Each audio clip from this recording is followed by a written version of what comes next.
Istri OPM tak pandai simpan rahasia, markas KKB diserbu TNI, 10 orang terkapar. Istri gerombolan organisasi Papua Merdeka OPM tak pandai menyimpan rahasia.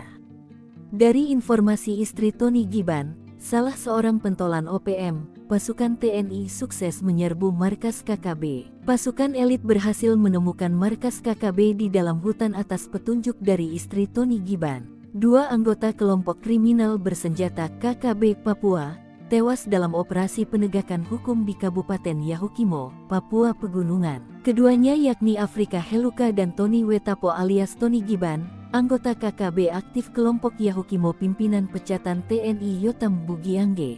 Dilansir tribunpapua.com, juru bicara TPNPB OPM Sebi Sambom mengungkapkan kronologi pasukan elit TNI Polri mengepung markas KKB teroris di belantara Papua, setelah sebelumnya berupaya menangkap Tony Giban yang melarikan diri ke hutan. Pukul 2 sebelum pengepungan, lampu dipadamkan.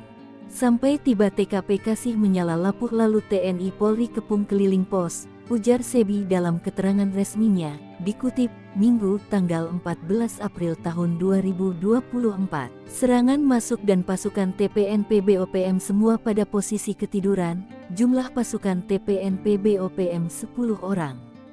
1 orang melarikan diri dan 2 orang ditembak mati, sambungnya. Selain melumpuhkan 2 orang, aparat juga menangkap 6 anggota TPNPB lainnya. Diketahui, 2 anggota KKB tersebut merupakan kelompok Kopi Tua Heluka yang sering mengganggu keamanan di wilayah Papua Pegunungan. Sebelumnya, Satgas Operasi Damai Cartens 2024 berhasil menangkap 8 anggota kelompok kriminal bersenjata atau OPM dari kelompok Kopi Tua Heluka dan Yotam Bugiangge di Dekai, Kabupaten Yahukimo, Papua Pegunungan.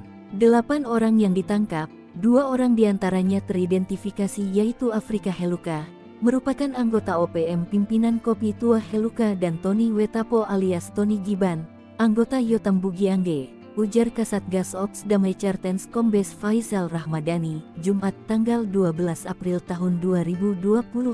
Sementara, 6 anggota KKB Papua lainnya masih dimintai keterangannya untuk mengungkap identitas dan aksi yang melibatkan mereka.